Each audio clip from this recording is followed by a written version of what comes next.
Nous sommes le 11 janvier 2024.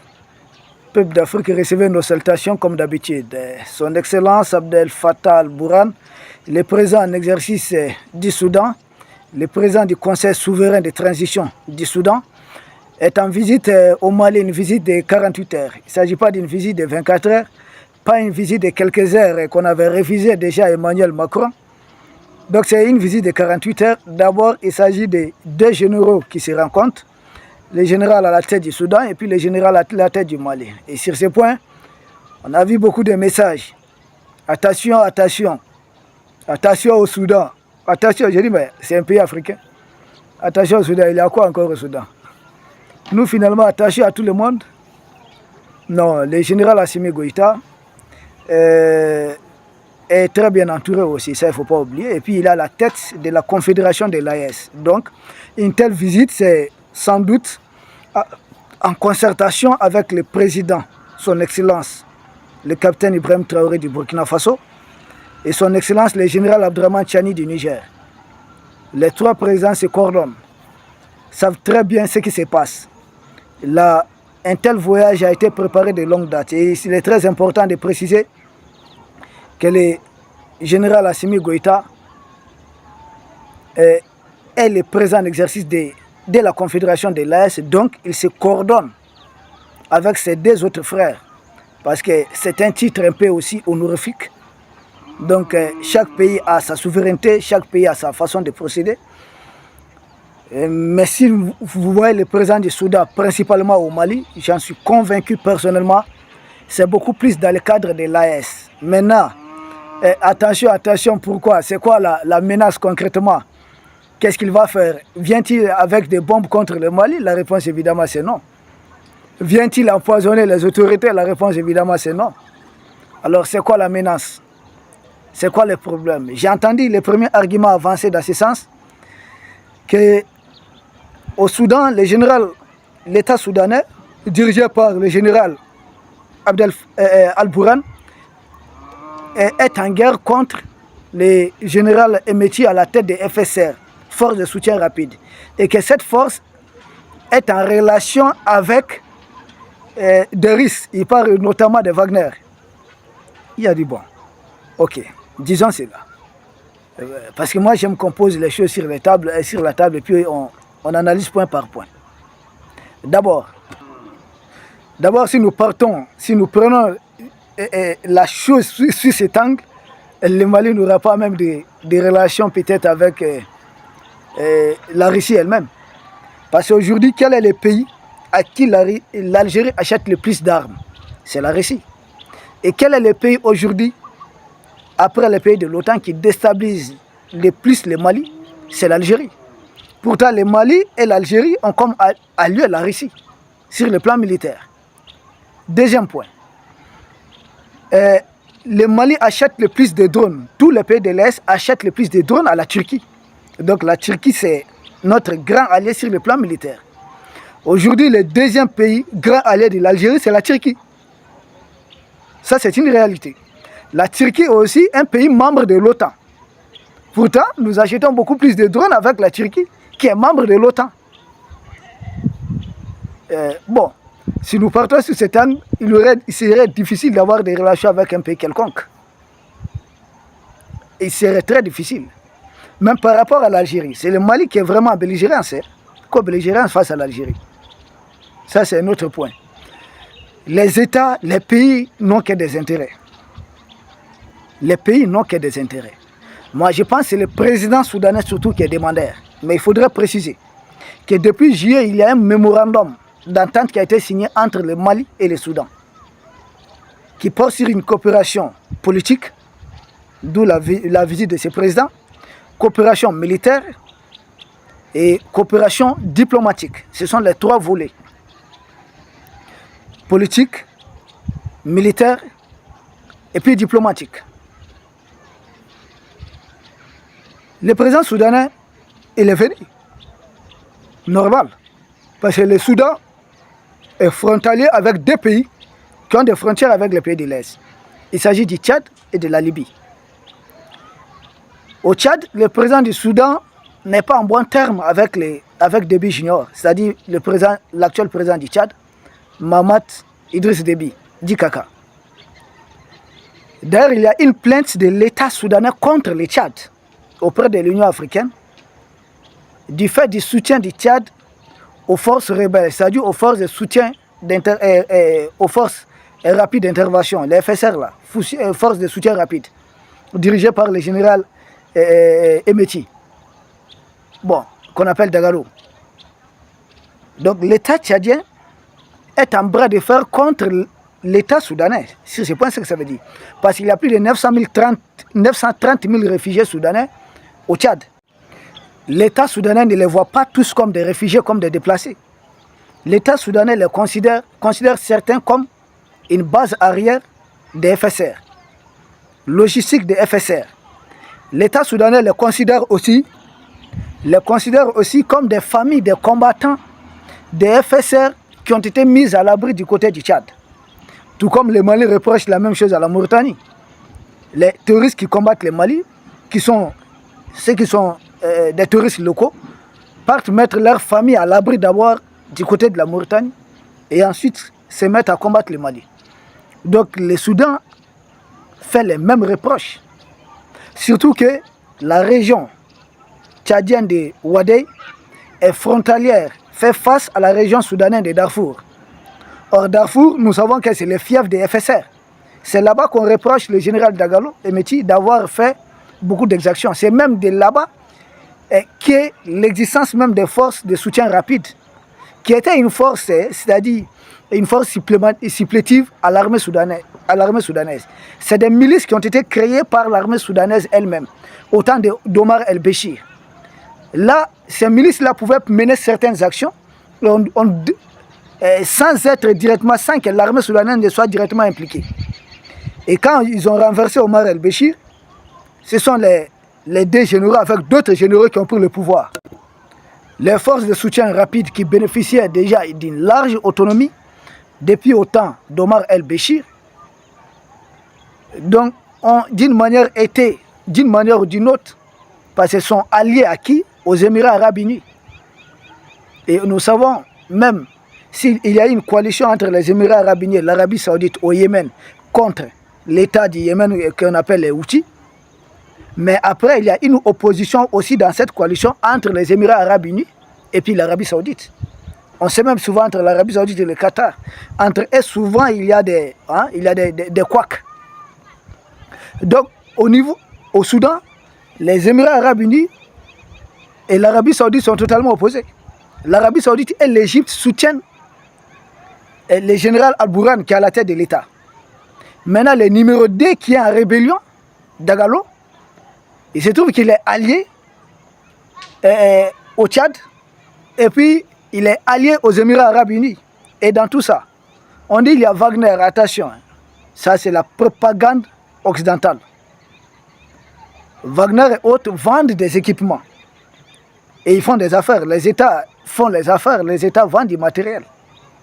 Mais n'oubliez pas que s'il y a eu cette rébellion des FSR contre le général Al-Bourhan, et même le renversement d'abord d'Omar el-Béchir, puis pourquoi le général Al-Bourhan qui a refusé de céder, c'est parce que le Soudan et la Russie étaient très avancés sur l'installation d'une base navale de la Russie au bord de la mer Rouge, parce que le Soudan se trouve au bord de la mer Rouge.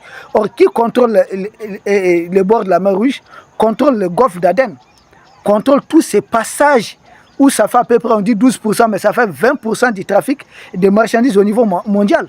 Comprenez le détroit de Bab el-Mandeb, là où Djibouti fait face au Yémen. Donc tout est lié à ça. Le problème du Soudan, c'est surtout ces passages de la mer Rouge. Parce que qui contrôle ça, contrôle indirectement le canal de Suez. Or, sans le trafic par le canal de Suez, mais l'Europe pourrait s'effondrer.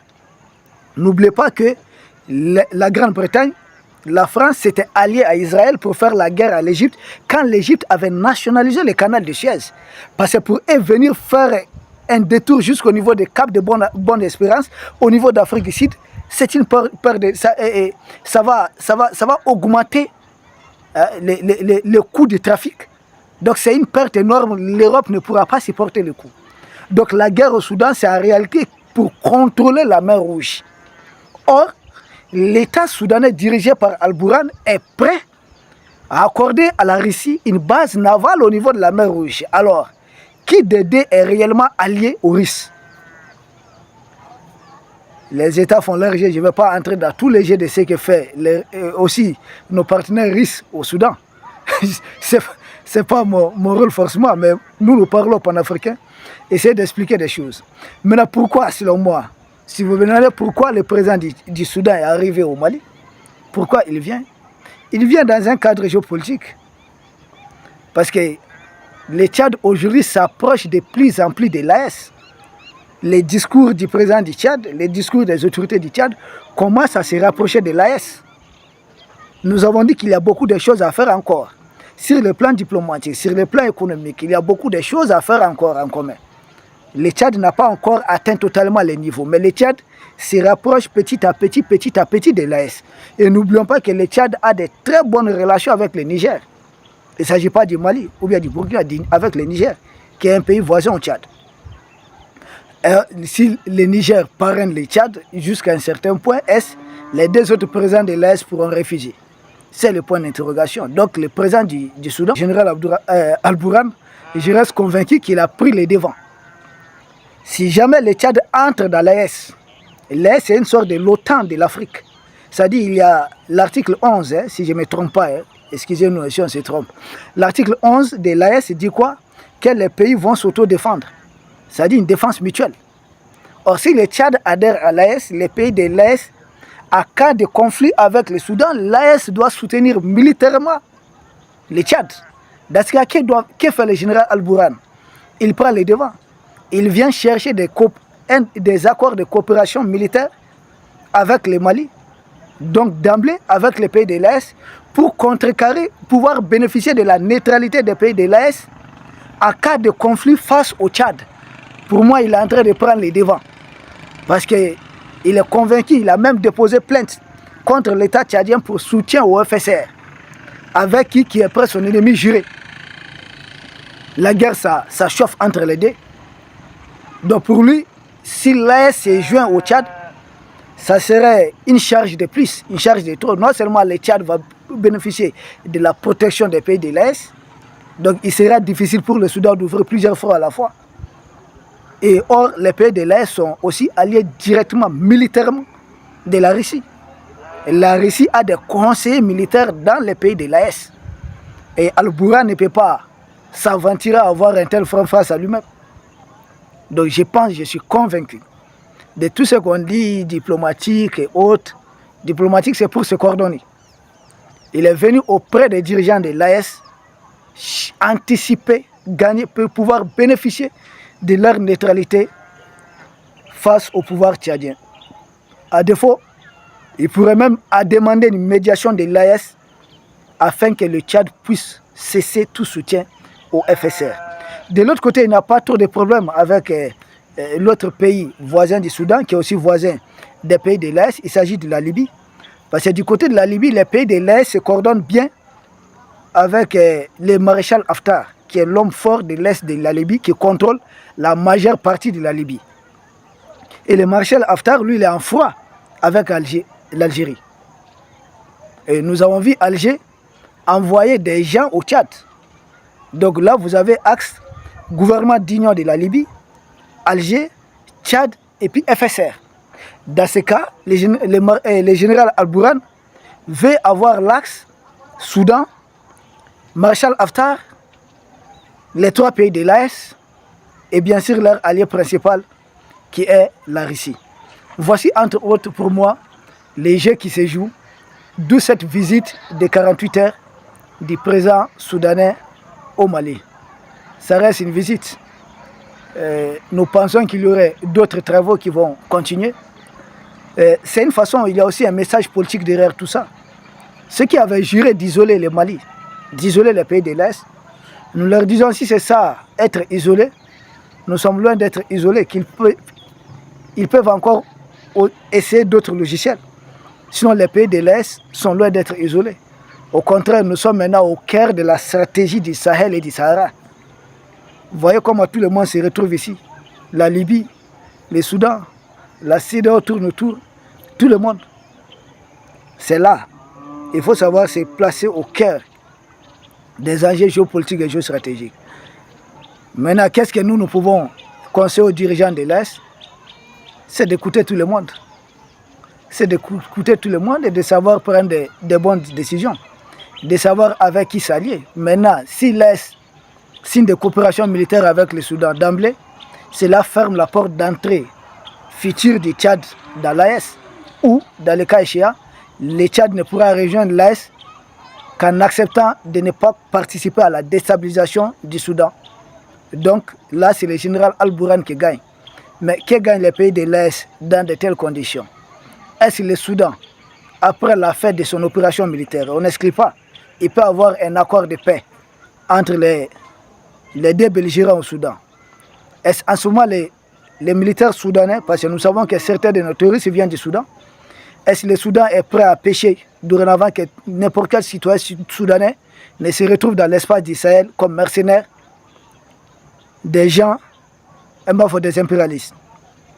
Est-ce que le Soudan qui a une très forte expérience dans des combats, dans des guerres asymétriques, pour avoir confronté beaucoup de puissances impérialistes, affronté beaucoup de ces puissances, pardonnez, de façon asymétrique, le Soudan qui fabrique déjà certaines munitions de guerre, le Soudan qui fait partie des 5 armées les plus fortes en Afrique, est-ce que le Soudan pourra réellement être un poids en faveur des pays de l'Est, notamment contre les fronts algériens qui se dessinent à l'horizon?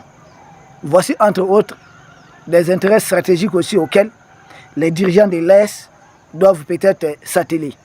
C'est bien d'aider les autres, mais on n'aide pas sans une contrepartie. Oui, c'est ça, c'est la question qu'il faudrait se poser. Qui gagne les pays de l'Est dans une coopération aujourd'hui militaire avec le Soudan? Est-ce que les pays de l'Est ont plus à gagner avec le Tchad ou ont plus à gagner avec le Soudan? Ou est-ce que nous en sommes avec les partenaires, avec le maréchal Haftar qui était déjà venu? Est-ce que les pays de l'Est peuvent avoir à la fois le maréchal Haftar qui peut être renforcé et prendre le contrôle total de la Libye? Nous savons que la Libye c'est la plus grosse réserve du pétrole en Afrique. Les pays de l'Est en ont besoin. Le Mali et le Burkina importent le plus du pétrole, le carburant. Le Niger, après les produits alimentaires, importe en deuxième position de plus le pétrole encore, malgré que le Niger même produit le pétrole. Or, là, en Libye, il y en a suffisamment. Or, les pays de l'Est, à travers le Niger, ont une frontière avec la Libye. Le Tchad aussi a une frontière avec la Libye. Le Tchad aussi produit le pétrole. Que pouvons-nous faire concrètement? Le Soudan aussi a d'immenses réserves de pétrole. Quel est l'intérêt stratégique? Les pays de l'Est n'ont aucune frontière terrestre directe avec le Soudan, mais par contre, nous en avons avec la Libye et nous en avons avec le Tchad qui en a avec aussi le Soudan. Quel est le jeu qu'il faudrait faire ici? Ça, ce n'est pas la géopolitique, c'est dans le cadre de la géostratégie. Comment, quelle est la coopération qu'il faudrait voir? Quel est le partenariat? Que doivent gagner les pays de l'Est? Ça, nous laissons ça entre les mains peut-être de l'intelligence des cabinets des dirigeants de l'Est. Ce sont eux qui doivent réfléchir à de telles problématiques. C'est juste un peu des jeux de dames. Il faut savoir pousser les pions.